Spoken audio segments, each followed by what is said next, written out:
Hello everyone, Shinto Bean here playing some more Warhammer combat cards, and here we are with another exploration. Now this exploration is shaping up to be probably the best one to date. Prior to this, I think a lot of players would agree that the very first exploration against Skarbrand was the most fun. And what would be funner than that than to bring him back and to be able to play as him, and that is how it is this time. We are playing as Chaos over the course of 3 days. Each day we're playing against a different faction, and also the modifier is different for each day. So on this first day, we're playing as Chaos against Space Marines. We've got the strike system again, but this time we have 4 strikes, and I've made it through the first 9 levels, as you can see here, with 0 strikes. And the modifiers, let's take a look. So we got the even playing field, again starting with the lower levels on day 1, and that's increasing with each day. Now, special requisitions, we have 399 deck points. They've never done this before, and this is because we are using Skarbrand himself as the warlord. He is the only warlord available for this exploration, and he is 200 points himself, which leaves another 199 points for the bodyguards. So plenty of points available. And then the unique modifier for day 1 is cut off the head. This appeared in a previous exploration. So basically the highest cost card on each side is designated as a priority threat, and when you kill that, a percentage of its points cost is added to all of the attack stats of the cards on the other side. So you want to try to kill that priority threat while protecting your own priority threat. So it's a pretty fun modifier. It is a little tricky, you have to be careful. And so the deck that I am running here with Skarbrand, I actually started off using the Bloodthirster with the Deathblow. That one is pretty fun. But the Keeper Secrets is definitely stronger. It has all 3 attack types, so it actually benefits the most from killing the enemy priority threat, and also the Fear helps to keep it alive. Obviously, as the most expensive card, you want this thing to survive for the whole battle. And we're also running some other strong bodyguards. You do have to, again, look at the stats of the cards at this level. Some cards, like Karn the Betrayer, for example, is not actually that strong at level 4. So we got Harkin World Claimer, he also has Fear. You got this guy, the Terminator Lord, with shields. Lots of defensive traits here. We got 2 Medicae units, Fabius Bile and the Plague Surgeon, and then finally I've just put the Flesh Hound in here with a Scout to buff the melee attack. So it's a very strong deck, and I think it's gonna work well here. We're up against the final level. This is level 10, and it is a boss level. Both levels 5 and 10 are boss levels, and we should be up against Grandmaster Voldus running pure Grey Knights. And when I faced him at level 5, it was a pretty strong deck. It was surprisingly powerful, so we'll see what it's like at level 10. So here we go, let's just get right into it, and we'll see if Skarbrand has what it takes to take on the Grey Knights. I forgot to actually mention what Skarbrand's special rule does. His special rule basically combines the effects of Skulltaker and Logan Grimnar together, so it's extremely powerful. Very good at killing off enemies when you use your melee attack. Here it is, Slaughter and Carnage. So, yeah, you want to try to bring the enemies down to 30 or less health, or overkill them with excess damage. So, and oh, I forgot to show you, of course, Skarbrand himself. His stats at level 3, 88 melee and 560 health. So, pretty crazy card. And, yeah, he has high initiative too, so. Most of the battles I actually did not have to deploy Skarbrand. His special rule just worked really well with the bodyguards. But yeah, let's see. So they're going to be using lots of... Oh, wow. Okay, they have... How many bodyguards is that?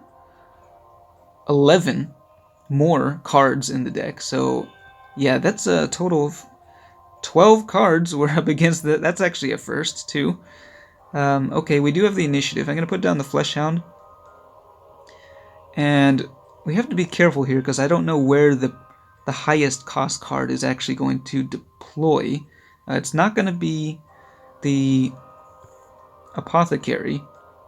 That's 20 points. This guy is 32, so it could be him, but you don't know what's going to deploy in the center lane, so I'm going to just deploy this guy. The Keeper Secrets actually did not show up at the beginning. And Grandmaster Voldus is increasing the psychic attack on all of his cards with each deployment. So these guys are going to be dishing out tons of psychic damage. Harken Worldclaimer is the first priority threat on our side. And the enemy will get plus 32 to all their attack stats. If they kill him, meanwhile, we get 26 from killing this guy.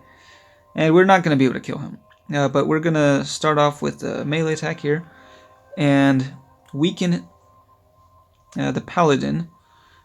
And hopefully we can take him down. The Fleshhound is probably going to die here. They do have a lot of psychic damage. I think this guy did, what, 66?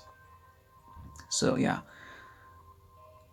The Keeper Secrets has a decent psychic attack, so it will be able to counter once it's on the field. One thing you can do, actually, is if you deploy... Like, this guy's the priority threat right now. But once you deploy a more expensive card, that's going to shift over to the different card, so... You can kind of save this guy from, like, right before he dies. Just deploy a more expensive card to just shift it over. So yeah, we can do a lot of damage, but it's not going to be enough to take out that guy this turn. But really, there's no reason not to go melee. So we're going to go with the melee attack here, see how much damage we can do. Going to take out that guy. 3 damage gets passed over from the cleave attack, and then this guy also gets decapitated. So, yeah. Captain Acheron I faced at level 9. He can be pretty difficult with the Iron Halo, but actually Skarbrand's special rule does a pretty good job of countering the Iron Halo. If you overkill something, the Iron Halo is actually not going to save the card. Alright, they've got Nemesis Dread Knight on the field. That's going to become the new priority threat. See, this can be annoying when this happens. Of course, they're going with the psychic attack. And, ooh, but that's actually going to work out pretty decently, I think. Now, the Dread Knight is Big Game Hunter, so it actually deals extra damage to Harken Worldclaimer. So now, if we go, let's see how many attack stats we can get from this guy. 47. They still have so many bodyguards left. I don't know if I'm going to be able to pull this off. So with the cleave attack here, I will be able to deal a lot of damage to the Dread Knight. And as I think that's the most... Is it the most expensive card that the Grey Knights have? I think it is. So I don't think we have to worry about the priority threat changing. I just don't know if my guys are going to survive from, you know, all of the psychic buffs that they're getting. I mean, this guy is going to be dealing a lot more damage next turn. Yeah, especially with that Inspiring Presence, that's going to be huge. Castellan Crow on the field now. So much damage. Alright, here comes the next psychic attack, and it's just barely enough to kill the Terminator Lord.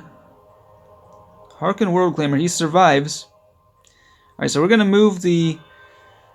let's see, we're going to move the Dread Knight, or not the Dread Knight, we're going to move everyone over one lane. I'm just wondering if I should deploy Fabius Bile here, or the other guy. I think we'll actually go with this guy for now. The Plague Surgeon. Get some healing there. I don't think that healing is really going to be enough to save Harken Worldclaimer, though. Alright, we will be able to kill this Dread Knight, which means lots of extra stats for all of our guys.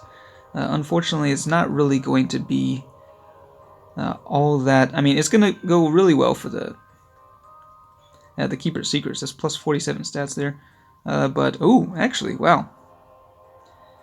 Yeah, it's nice when you can kill the priority threat in the center or the left lane, because then the next card over in your lane will be able to attack with increased stats. Okay, so we might actually survive. If Harken Worldclaimer can survive this attack, that would be huge. Yeah, the fear is actually reducing the damage by a pretty good amount. Priority threat is now shifting over to Castellan Crow.